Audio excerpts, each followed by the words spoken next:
I'd like to call the meeting of the Huron Valley Schools Board of Education for July 8th, 2024 to order. Could I have a roll call, please, Secretary Pastana? Absolutely. Ms. Grisomkowski. Here. I am present. Mr. Dimick. Here. Ms. Ryan. Here. Ms. Dodd. Here. Ms. Cotter. Here. Mr. Wiseman. Here. All present and accounted for. Thank you. Could everyone please rise, if you're able, for the Pledge of Allegiance?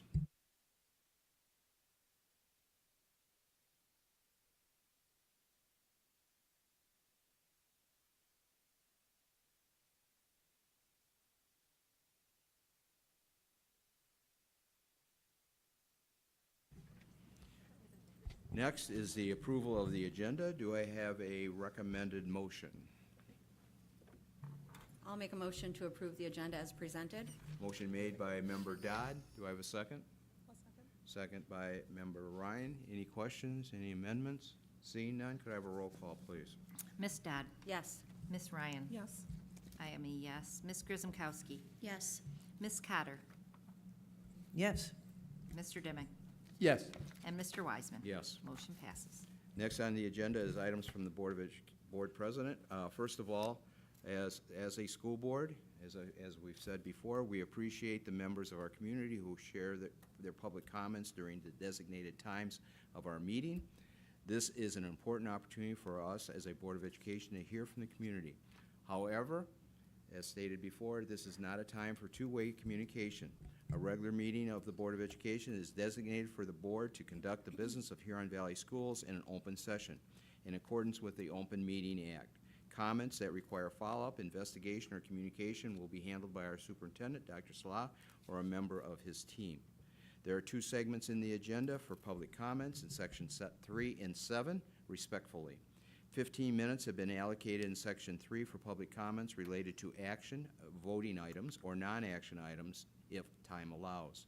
The Board of Education will allocate more than 15 minutes allocated in Section 3 so that all public comments on action voting items may be heard in that section prior to the board voting on these items.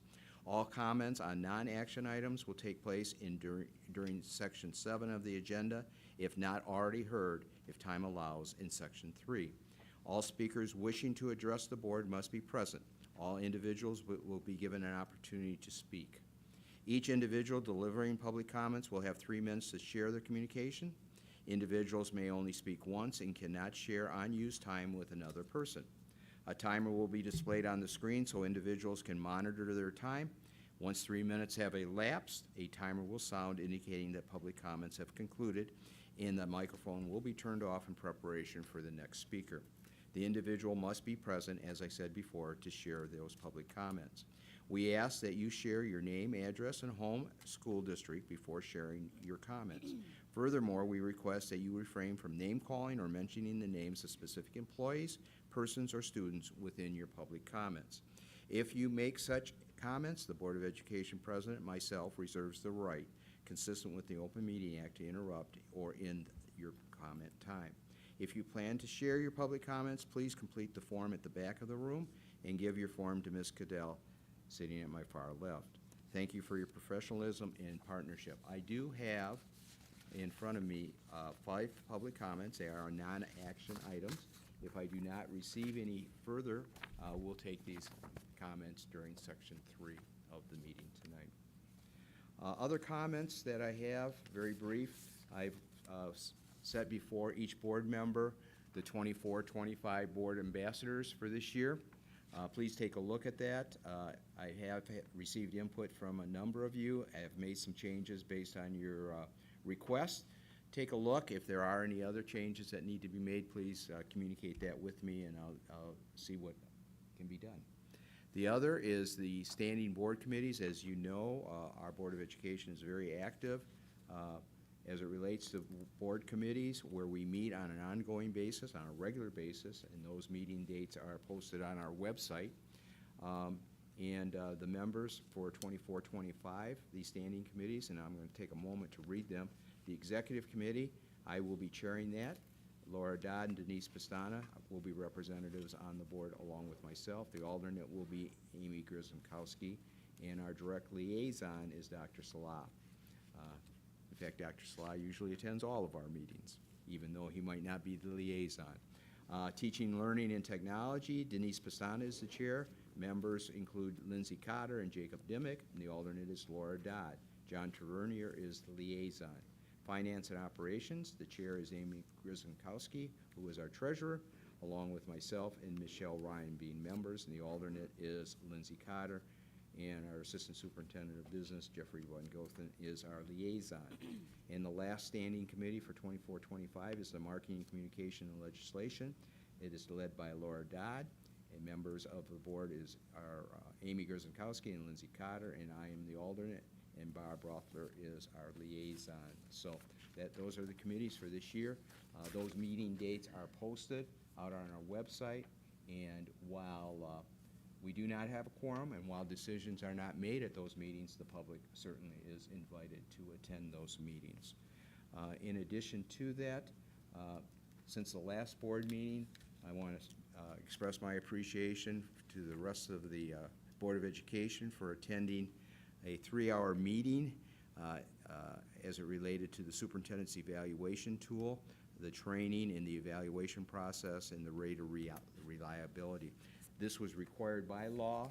There has been changes as it relates to our superintendent's evaluation, and it's a requirement that all board members go through that training. We felt that it was very important for us to do it together as opposed to individually, and MASB, which is our Michigan Association School Board, had a presenter that allowed us not only to listen and learn, but also to communicate and express our opinions on the new rating. So I want to thank everybody for that.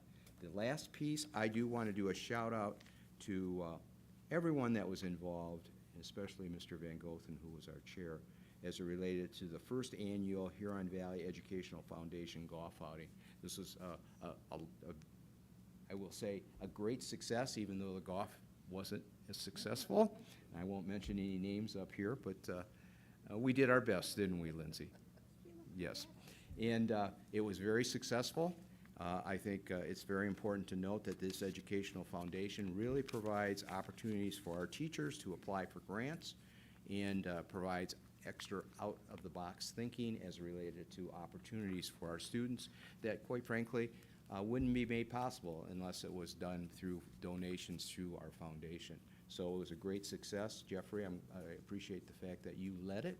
I know that you're a very humble individual and you won't take credit for it, but without your leadership it wouldn't have been possible. And there were a lot of people that were volunteers. It was a great sunny day, and we had a lot of fun, and at the same time we raised a lot of money. So congratulations, and congratulations to the foundation for that. So next on the agenda is recognition. I do not believe we have any Huron Valley Heroes or highlights or school presentations tonight. Is that correct? Seeing none, let's go to Superintendent's communication. Thank you, Mr. President. Good evening, everybody that's here in the audience, and good evening to all of you who are tuned in at home. I've got a couple of updates this evening. As we do every year in the summertime, I spend a lot of time on hiring, staffing, decisions, and so that work is in full throes. I just give shout out and kudos to our HR department because they are working around the clock to get really good quality people hired for our buildings. And they're doing an outstanding job. We recently hired 2 elementary principals of note that I will highlight for just a moment here. One from Schwartz Creek and the other from Clarkston, both really quality individuals. I'm very excited for the board to meet both of these individuals. They will be at our meeting in August, just as a heads up, as an introduction to the board and to the community.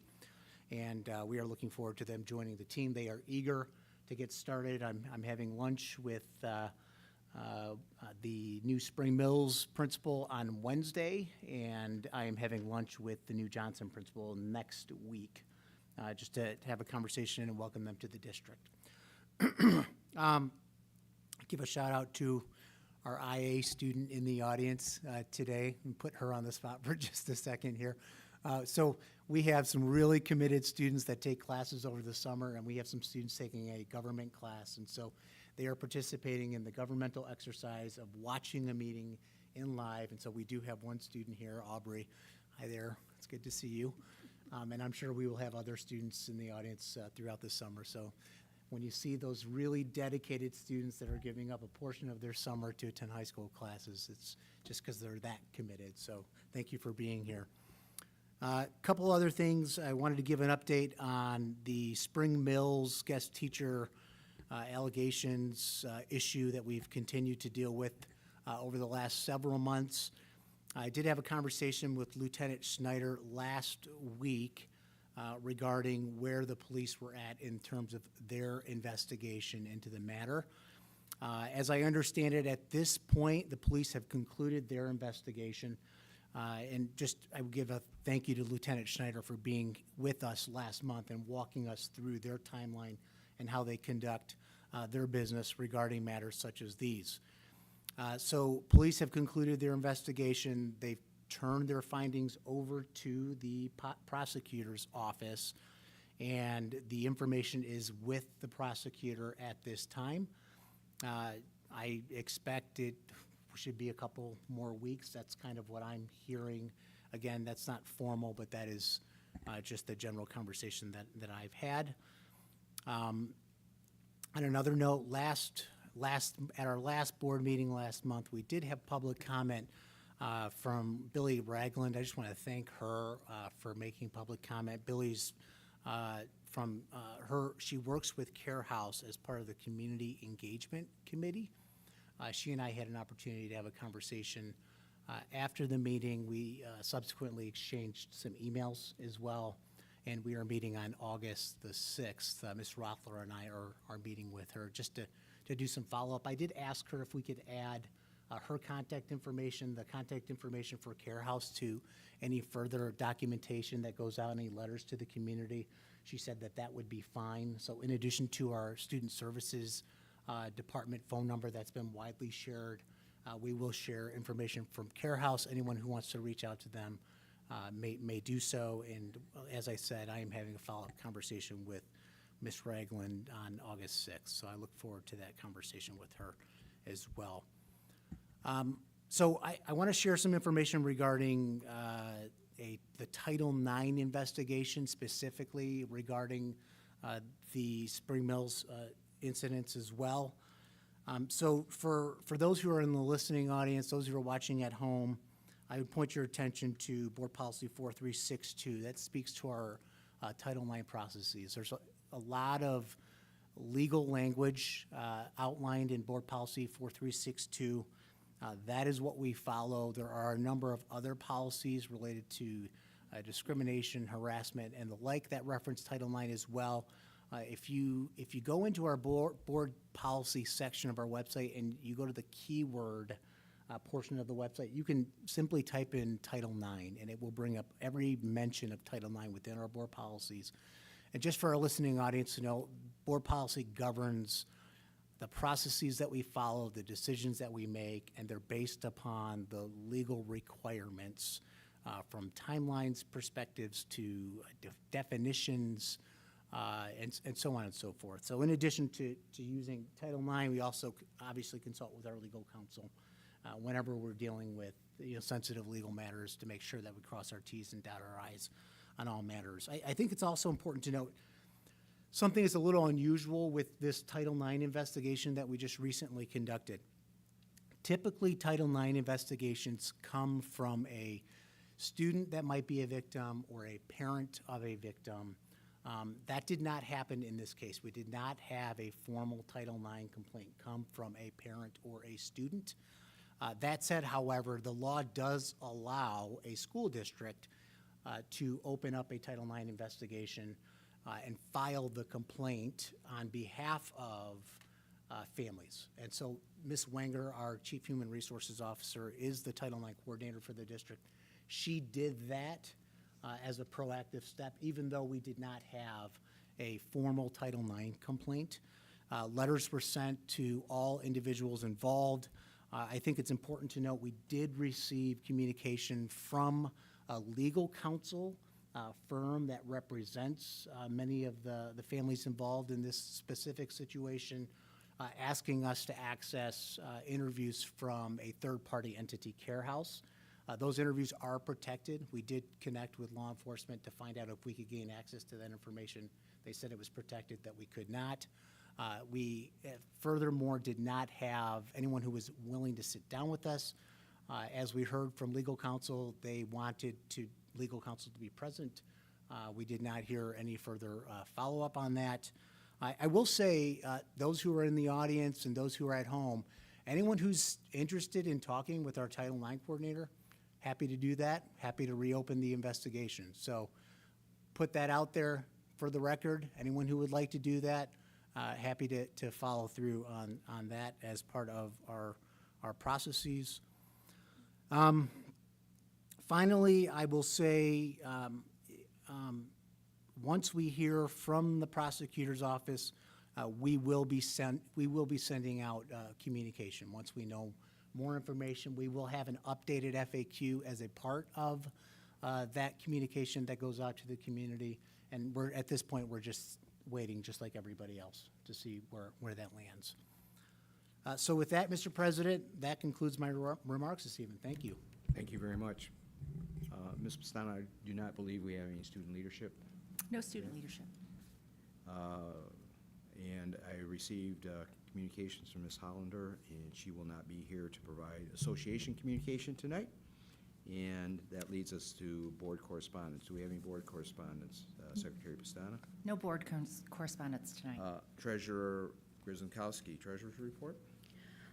Just a quick update. A couple things have happened in the last 2 weeks. We received our budget from the state. It was not exactly what we were expecting. Mr. Van Gotham is working diligently with our finance office to look at, for the rest of the board, what the impact of this budget is going to be for us. There was no foundation allowance increase, which is a big deal for us.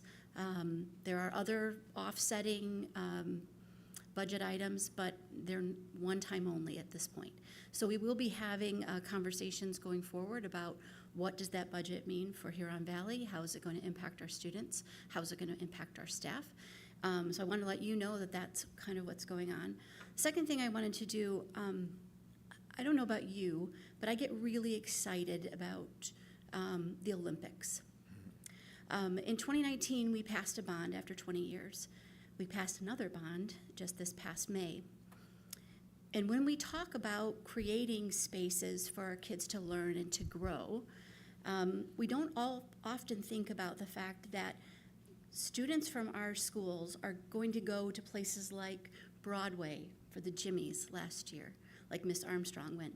That's equivalent to the Tonys. We don't think about the fact that there are going to be athletes that are going to compete. And this year, we have an amazing athlete from Lakeland High School, Grace Stark, who's going to be competing in the Paris Olympics, and she has an amazing opportunity to medal. I just want to say, sometimes we don't think about the fact that, we sometimes think about the fact that, yeah, we're talking about finances and we're talking about dollars, but in reality, when we talk about a bond or we talk about dollars, we're talking about the impact that it can have on students. So when we have students that are representing Huron Valley that go to Broadway, when we have students that are representing Huron Valley and going to the Olympics, this is what it's all about.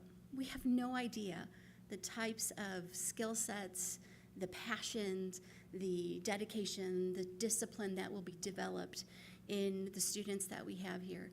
But I think it goes to show you that these two particular women are just a fraction of the amazing things that our students can do. And so just, again, thank you for passing the bonds. Thank you for being involved. Thank you for being here tonight, because what we're doing in Huron Valley is really important. And I hope that in August, you will be glued to the screen when Grace Stark competes in the 100-meter hurdles, which is one of the last events, but I think it promises to be one of the best. So go Grace, and thank you for this short report. Thank you very much. Well said. Appreciate it. Reports from a board committee. Executive committee is the first. We have not met, and our next meeting will be, official meeting will be held first part of September. So next is TLT committee. TLT has not met. Our next meeting is August 13th. Great, thank you. Finance and operations. Treasurer Grzymkowski. You know we met. Yes, we did. Finance and Operations met Wednesday, July 3rd at 9:04 a.m. at the Administration Building. Present were Mr. Wiseman, myself, Ms. Cotter, Dr. Salah, Mr. Van Gotham, Ms. Kerrigan, Ms. Mruskin, Ms. Timberlake, and Mr. Maxwell from Clark Construction, and Mr. Weinbach from TMP. We did not have any public comment. We looked at our consent agenda items, which we didn't have any. We have two unfinished business that we're bringing to the board this evening. One is the Bogey Lake Water Main Amendment easement, and in tandem with that, the Bogey Lake Water Main Maintenance Bond Standby Letter of Credit. Those two items are so that we can connect water to Lakeland High School, the Lakeland High School campus. It's a very exciting time for us, and those two items will be talked about later in the board meeting. We also had new business, which was the Media Center High School furnishings purchase for Milford High School out of bid pack 9. The committee reviewed the TMP Architecture's recommendation letter dated July 3rd for the purchase of Milford High School Media Center furnishings in the amount of $44,114.60 with a 5% contingency of $2,205.73 for a total purchase price of $46,320.33. Administration will request approval at the August board meeting, and this project is funded out of the 2023 Capital Projects Fund. We also looked at the Johnson Elementary parking lot. The committee reviewed the contract proposal from TMP, Asphalt Paving, to complete the paving work at Johnson Elementary for a total cost of $54,660.44. This is going to be coming out of the 2019 Building Site and Sinking Fund, and we will look at that at our next meeting. We had a safety and security update. Dr. Salah and Ms. Rothler are going to be meeting with Care House in August with regards to mental health support. Care House will be added as a resource to our FAQs. We will be looking at training new employees and reviewing processes with current staff members as we continue to be proactive on an annual basis. GCN training is also completed annually, and in the CY we will have scenario-based training with local law enforcement as we had in the past. We had bond construction updates from Clark Construction. We looked at our remaining contingencies for each of our bid packs and discussed summer construction timelines. We will plan a bond construction tour throughout the district in July. I believe Mr. Van Gotham's put that email out today. And we'll plan ribbon cutting with White Lake Township upon completion of the Bogey Lake Campus Water Main Project in late August or early September. Lakewood ES water leaks repair. Lakewood Elementary water leak repair is almost complete. Installation challenges were discovered, and as a result, we have a new timeline. Photos and field report, which have been brought to our legal counsel so that we can move forward in seeking reimbursement from our original contractor for this repair. Water line resolution with Highland Township. Dr. Salah and Mr. Van Gotham will continue to follow up with Highland Township. Administrative guidelines for finance and operations. The committee reviewed the proposed 8,000 series of administrative guidelines and gave suggestions for updates. The 7,000 series review was completed by Dr. Salah and will be distributed at the finance meeting in August. 6,000 series will follow. Budget discussion. Dr. Salah and Mr. Van Gotham both discussed some of the major points in the approved 2024-2025 school aid budget approved by the state of Michigan at the end of June. The budget calls for a 0 per pupil increase, which helps fund operations and accounted for about $1.6 million in new monies in the original budget, passed by the Huron Valley School Board in June. There was also a 92% cut in mental health supports and safety and security funding, an impact of approximately $1.5 million to Huron Valley Schools. Future discussion items. We will add middle school steering committee updates to our agenda in the fall for up-to-date communication with all committees. The committee kicked off last month, consisting of 15 to 20 people who will plan and set goals with meetings every 3 to 6 weeks. We'll hear feedback and opinions from their subcommittees. There are plans to tour middle schools within the first couple of weeks in August. Our meeting was adjourned at 10:41. Our next meeting is 8/7, and I hope that you can attend. Thank you very much for the update. Communications, Marketing, and Legislative Committee. I'm hoping when I was ill at the last meeting that somebody read the minutes, and they did, so I do not have minutes to update. And our next meeting is TBD. We still have to pick our schedule for the 24-25 school year. As soon as we do, those meetings will be on the website. Great, thank you. Next is public comments. I do not have any public comments on action items. Seeing none, I'm going to move public comments on non-agenda items up to this time. We'll start off with Richard Skelski, followed by Tori Spano.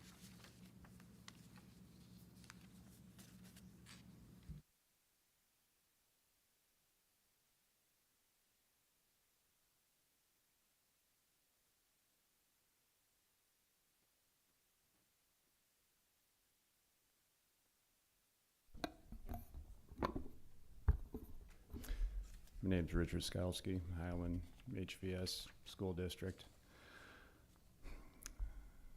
First Amendment fundamental freedoms. Congress shall make no law respecting an establishment of religion or prohibiting the free exercise thereof, or abridging the freedom of speech, or the press, or the right of the people peaceably to assemble and to petition the government for a redress of grievance. However, some say that restricting people using names at meetings can violate the First Amendment and open up the district to legal challenges. If the board allows certain people to be praised and not to be criticized, it could be considered viewpoint discrimination. Just an FYI. So here we are again, a group of parents standing before the board and viewing audience to highlight what has been happening in parts of the district and parents following what took place at one and possibly more of your schools within the district. The U.S. Department of Education, who is very interested, by the way, the Office of Civil Rights have written what's called a Title IX investigation, or Title IX civil rights law. Reading from the Department of Education's website directly, any private or public elementary school and secondary schools, colleges, and universities receiving any federal funds must comply with the Title IX. Gets pretty interesting. It can affect federal funding. I'm hoping everyone knows that because, you know, we all have our funding, right? We all need money for the schools. I'm going to put now, I am going to now point out how my opinion and anyone else listening can create their own with this information on how Huron Valley has violated the federal Title IX civil rights law. This is all true. By a law, a Title IX investigation is to be open within 10 days of a complaint. On February 28th, 2023, the Spring Mills was made aware, and it's on record of the complaint with this employee of him inappropriately behaving with students. There's a lot of people involved, and there was written and verbal communication. All of this meets the Title IX's definition of sexual harassment. With the principal, counselors, and anyone else who had knowledge of this complaint, they did not respond appropriately. Thank you very much, Richard. Next, Tori Spano, and followed by Erica Skalski.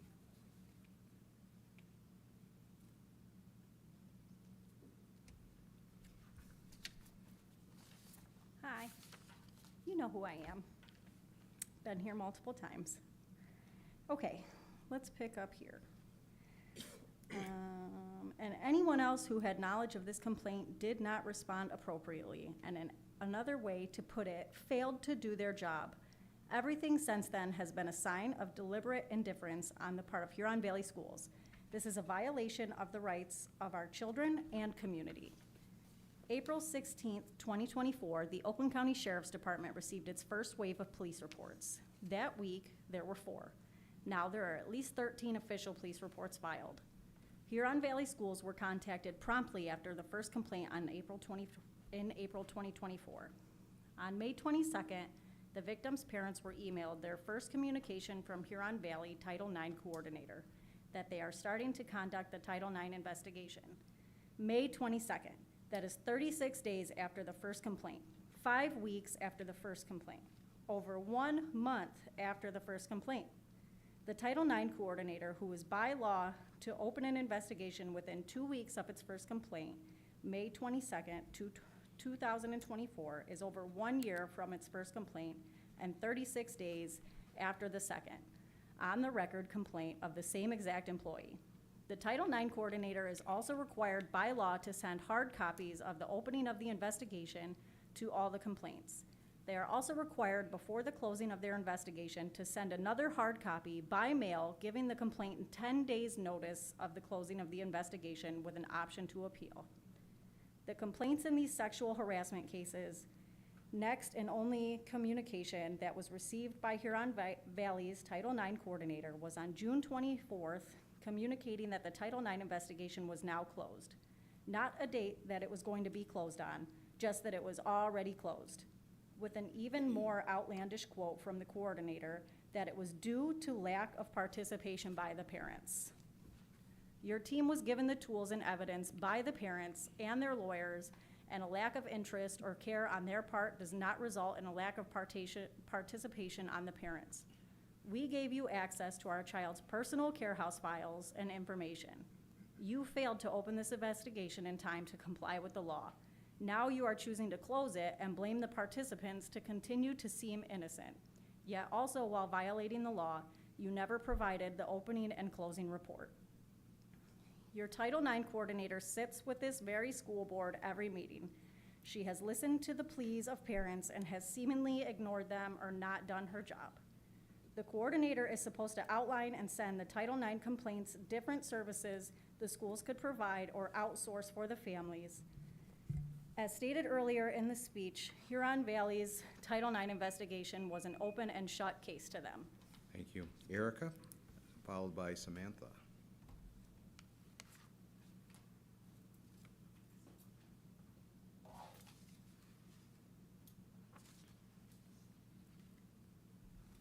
My name's Erica Skalski, Huron Valley Schools. You all know pretty much everything about me by now.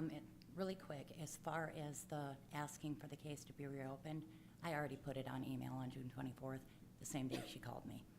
The very short and lack of communication we have already pointed out. In our opinion, the coordinator has failed to do their job from the beginning all the way to the end.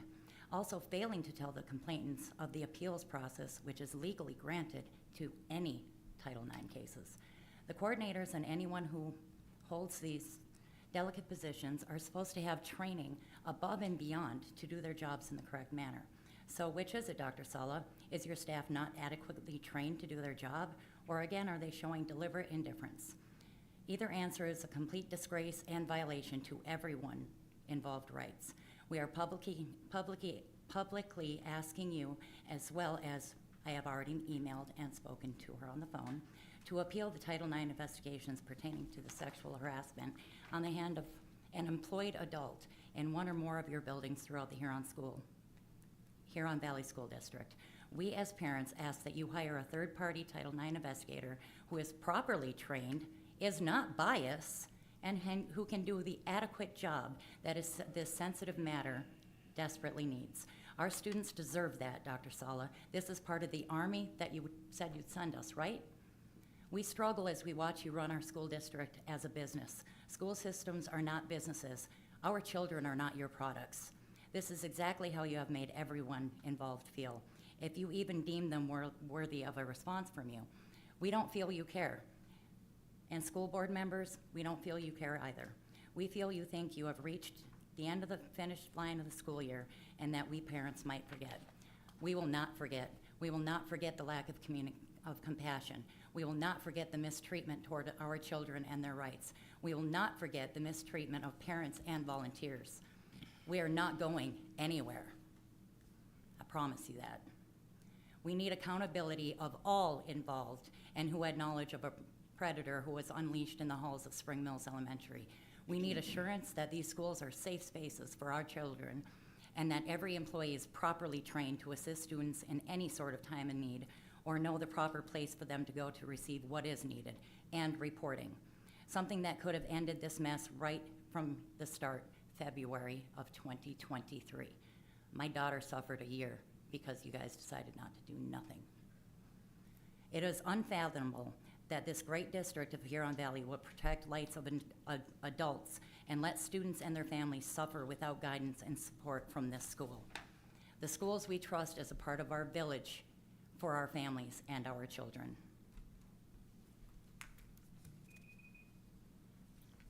Samantha, followed by Joshua.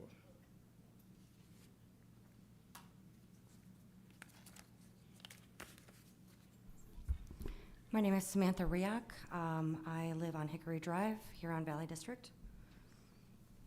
It is that none of you have direct ties to children affected the matter to truly stand up and do what is right, to do your job correctly and stand on the side of children.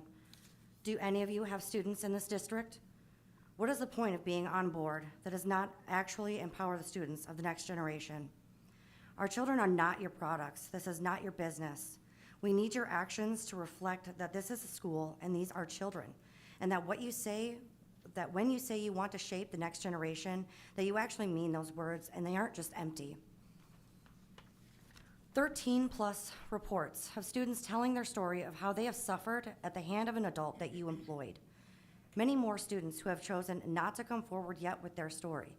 Are we going to empower those children and show them how their school can be a trusted, safe place and the adults in charge care for their well-being and mental health? Or are you going to continue on the path of silence? Silence from you, silence from your employees, and silence to our children. It's disgusting. Joshua?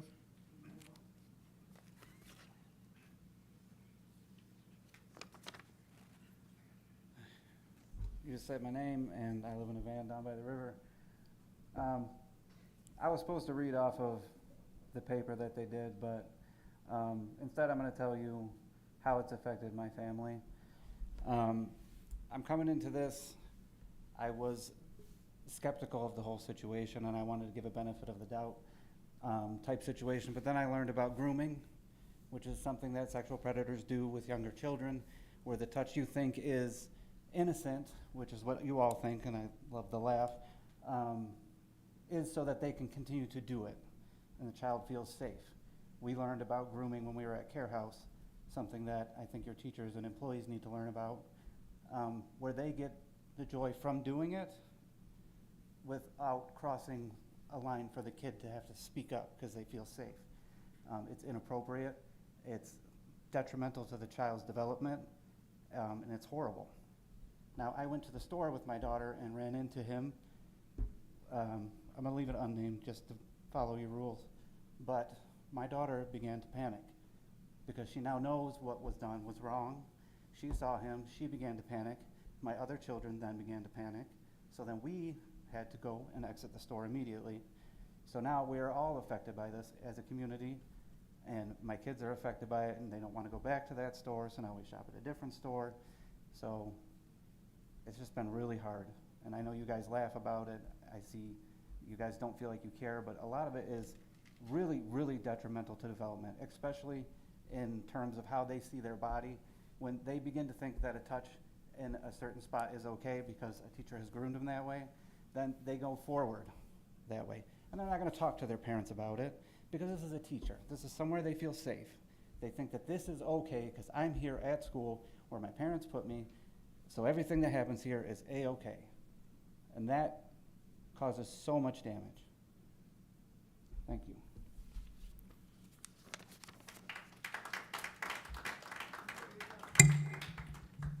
Next on the agenda is a consent agenda.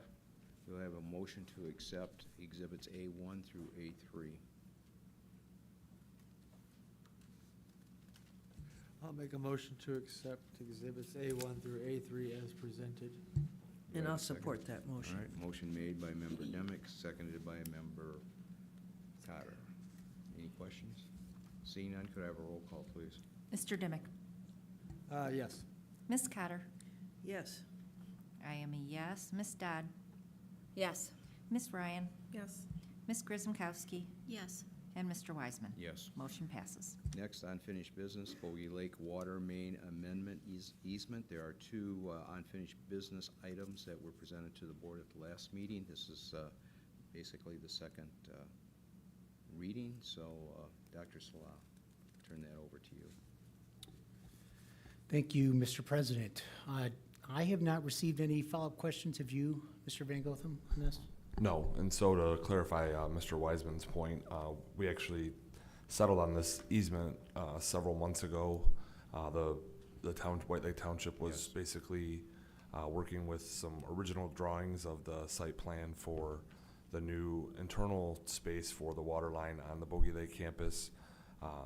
To summarize, this is merely an updated as-built drawing. We're taking out old drawings, putting in new drawings as the service provider worked to actually map out our campus and, you know, find old piping, if you will, and basically create a new system over there for us. We had to basically get an amended easement and bill of sale so we could have the final product that will be used for the easement and bill of sale with where the actual lines are sitting and the constructed lines that have basically been done so over the last year. So that's part of it. And then the second part, as Treasurer Grisomkowski as well as Dr. Salah mentioned, the standby letter of credit. Essentially, we have an older system that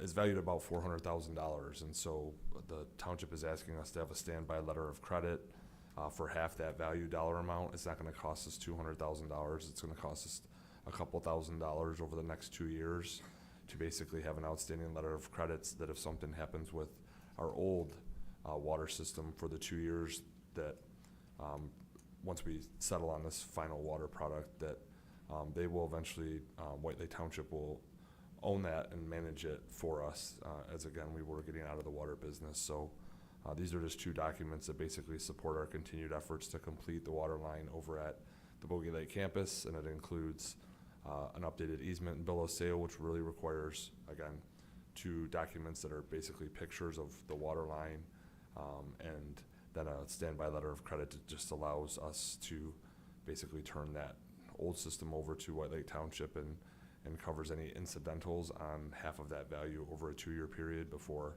they take complete responsibility of that line. Anybody have any questions of Jeffrey?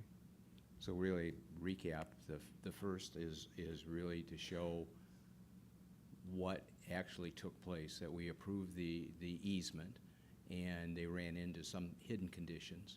So it wasn't material, but we want to make certain that the documents that we have on file and the township has on file reflects actually what occurred, correct? Yeah, so the county will get these new documents. Dr. Slot, if you guys approve this tonight under unfinished business, which we're hoping will happen because this is already an existing already business, in if you place. will. Right. It essentially, Dr. Slot will sign these documents on Wednesday. The township will sign the documents, and then they'll go into public record through Oakland County. And then the standby letter of credit is something that Dr. Slack and I can take care of in the normal course of business. We just felt it appropriate to bring before the board so that it could be discussed at a public meeting that we do have an older system.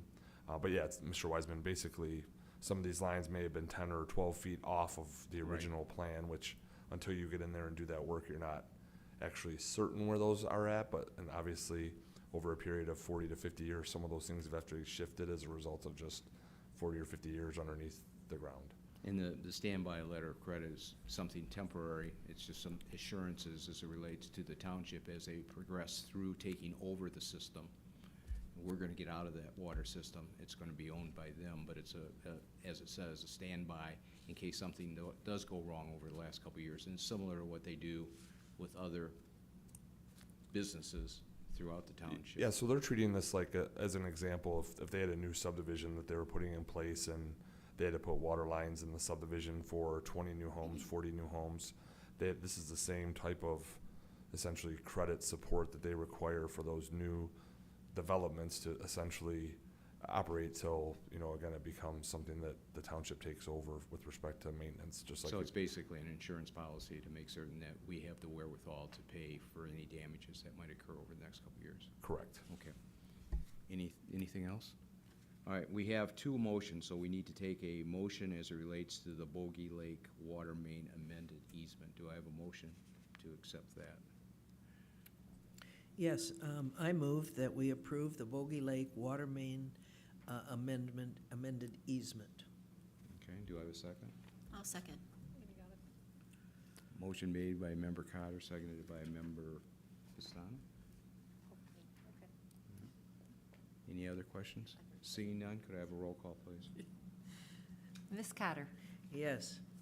I am a yes. Ms. Grisomkowski? Yes. Ms. Dodd? Yes. Ms. Ryan? Yes. Mr. Dimick? Yes. And Mr. Wiseman? Yes. Motion passes. Next is, as explained, the standby letter of credit. Do I have a motion? I'll make a motion to approve the Bogey Lake Water Main Maintenance Bond Standby Letter of Credit. All right, do I have a second? All right, I'll second that one. Motion made by Member Grisomkowski, seconded by Member Cotter. Any other questions? Seeing none, could I have a roll call? Ms. Grisomkowski? Yes. Ms. Cotter? Yes. Ms. Dodd? Yes. Ms. Ryan? Yes. Mr. Dimick? Yes. I am a yes. Mr. Wiseman? Yes. Motion passes. Next, new business, we have two items, Exhibits D and E. First presentation before us tonight. It will be followed up with an opportunity for asking questions and then taken to the board in August. First is Media Center High School Furnishings at Milford High School, Bid Pack 9. Dr. Salah? Thank you, and I would ask Mr. Van Gotham to speak to this. So as a part of Big Pack 9, overall big picture is the work being done at Lakeland and Milford High Schools, most of the classrooms as well as some of the common spaces such as the Media Center at Milford. We were fortunate that we were able to pull ahead the work at Milford High School with respect to the Media Center.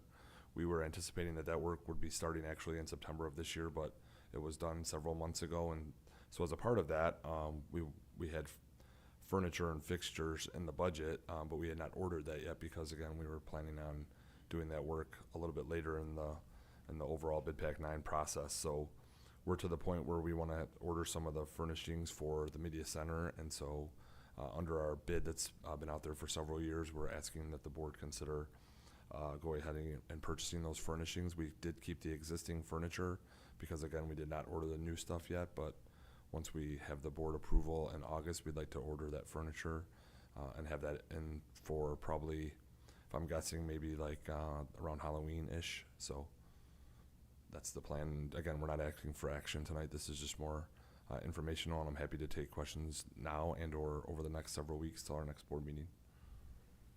Does anybody have any questions at the present time? What is the value of the furnishing that you're looking at? About $45,000. About $45,000 as part of the overall bond issue project as it relates to furniture and fixtures. Yes, sir. Okay. All right, and if you have any questions, please direct them to Dr. Slah or directly to Jeffrey to answer them, and they'll share any of those questions with the rest of the board. Next is the Johnson Elementary parking lot. Dr. Salah? Yep, thank you. And again, I would invite Mr. Van Gotham to speak to item B under new business.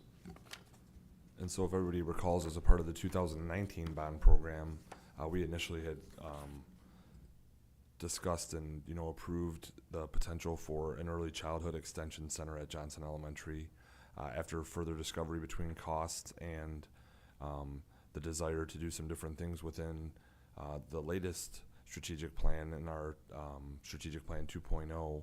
We have determined that Johnson is not necessarily the best site for an extra early childhood area, that as a result of the plans approved with the board over the last 6 to 9 months, that actually looking at Oak Valley Middle School in the future as a potential for an early childhood extension pushes us to finish the work at Johnson Elementary. So while we did some of the paving at Johnson, we left a small portion of the parking lot area untouched as a result of basically the pavement work. And so this again is about $50,000, but it would complete the remaining part of the parking lot, since we wanted to leave it untouched, because if we were going to bring heavy earth movers in there to do some additions to the building, we did not want that to be done so over brand new parking lots. But since we're not going to be doing that, we'd like to finish the work at Johnson Elementary so they have a completely updated parking lot. And so again, we're asking the board to consider that in August, and it's a couple-day job, and we're confident that if and when the board does potentially approve that in August, that we could get that work done before school starts, so that that's another thing that was again approved with the 19 bond, but just in the cadence of events has been delayed due to some other decisions that have been made. And once again, this is new business, be brought forth in August. Anybody have any questions right now? Normal process. If you have any questions, you've answered that question that I had as related to both of them. The fact that we only have one more board meeting in July and one board meeting in August. The fact that we're not approving it tonight, even though both of them have been bid out and they're part of our co-op. The fact that we're not approving them until August won't have any effect on our students or our parents. For example, at Johnson, dropping students off while there's construction going on. No, we just need to make sure that, if and when we do approve it in August, that we make sure that there's a timeline in place, that it does not affect the day-to-day, because if we tore up this parking lot and did not fix it, it would definitely affect the pickup and drop-off of students and parents every day till it was fixed. So we're gonna work on that, but you are not holding up we will make sure that that works within a time frame, even if it's approved after August 12th. Okay, thank you very much. Once again, if you have any questions as you look through the documents, please pass those questions on. Public comments, section 7, we've already answered, or already had an opportunity for public comments. I see no other public comments. Next on the agenda is good and welfare. Does anyone have any good and welfare at this point in time? I don't see any. Dr. Salah, you're part of our team of 8. Do you have any good and welfare? Thank you, Mr. President. Just a couple final thoughts here. Again, I want to thank those who spoke up today during public comment. We really like hearing from the community, even if it's over being critical of perceived actions.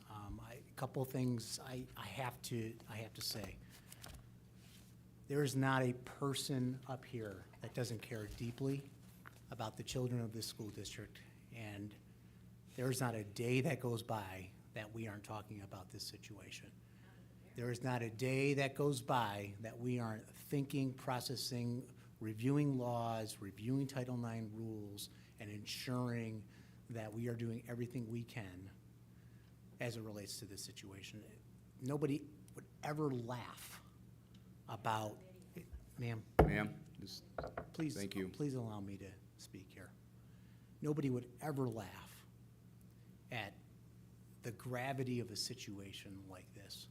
And I think it's critical that I say that. Secondly, for our Board of Education, there were some comments made this evening regarding the Title IX investigation. I know that Ms. Wenger has worked closely with the board's appointed legal counsel to navigate the Title IX process and situation. It was very complicated, given to many of the circumstances that I addressed in my superintendent's remarks. I am going to ask Ms. Wenger to reach out to the board's legal counsel and ask for him to provide a detailed written explanation of the steps that occurred, the laws as it relates to Title IX, your board policies, and give you a timeline specifically with all of the details so that you have it in front of you, and that if you have any follow-up questions, we're happy to answer any of those questions. I heard that comment from public comment asking that we have someone come in and, hey, we are absolutely 100% committed to doing things the right way. That's why we have legal counsel. That's why we ask for their guidance. We want to make sure we follow through and do things the right way. If anything was missed in any way, shape, or form, we're 100% committed to correcting that. But I don't believe that to be the case. I don't believe that to be the case, and we will follow through. So, Ms. Wenger, if you wouldn't mind reaching out to legal counsel so that the board can have that information. Okay? Okay. Thank you.